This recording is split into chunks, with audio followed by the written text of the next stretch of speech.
Hi, Thomas C. Chavez, and it just occurred to me that we are speaking about the Compass Way in terms of primary relationship, in terms of that form of romantic relationship which ultimately we built our lives, where I go with someone and I say, I'm taking my genetic heritage and I'm going to just mash it together with yours, and we're going to have a new generation, and then I'm going to take my economic life and I'm going to just blend it together with yours, and we're going to create an economic home for that new generation to be nurtured within. Everything is put together with you. And so that world of relationship with that, what we call that special someone, is all about getting along, really, in terms of how we think about it and talk about it. And yet the Compass Way is about how to embody grace, how to be in this world, but not of this world. And yet, as we mostly talk about the mechanics, the interconnected activity of relationship on that level, it's about the mechanics of being in this world and getting along and being of it, and not having things go badly so we go broke, and then our children are damaged, that keep our children advancing and the generations continuing. So how do we make that jump from the Compass Way as something focused on an ideal, quote unquote, and the Compass Way actually is the most important way to understand who we are in relationship, since relationship always comes down, in the end, to that relationship that creates the home. This is not that hard, and actually takes a deep breath and a step back to view things from a little bit of a wider place. The basic thing that we say is that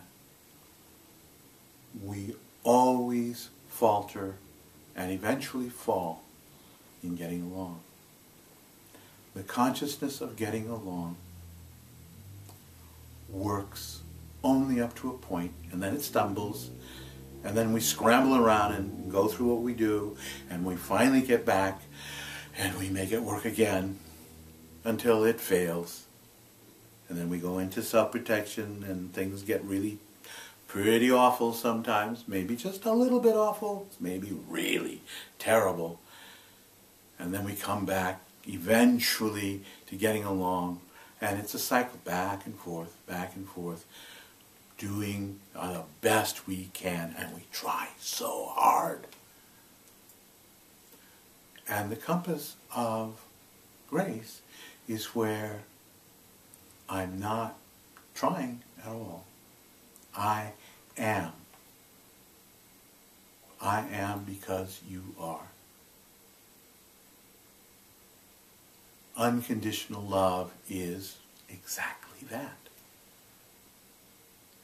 I love not because I just do. I accept utterly and completely. I don't have to be happy and petted to be joyful. I don't have to be brilliant and well educated to be inspired. I don't need to work at any of that. I just am, and if I am and you are, it's like two suns shining on each other. And if you are and I'm not, then It's like a sun shining on a planet. Maybe you'll get tired of shining on me if I don't shine back, and maybe you won't. But it won't be because of breach of contract. It's just the state of what is.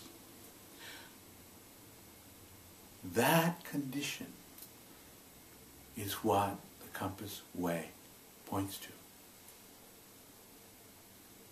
It doesn't say, do this, not that.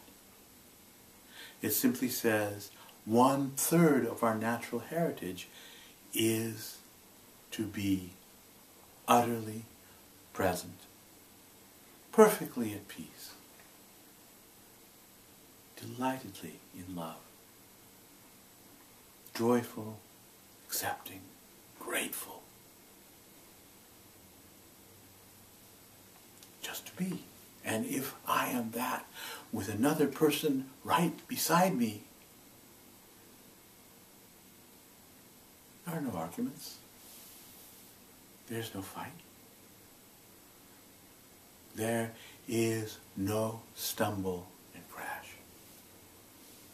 Now, of course, that's only 1/3 of our natural heritage, and there's always that chance that we find ourselves trying to negotiate to make things happen, and we will create stumbles and crashes and go into self-protection. But once we get the Compass Way, once we get that that is what we can be, if we go into self-protection, we have the choice to come out, to not fight it through, not take each other down.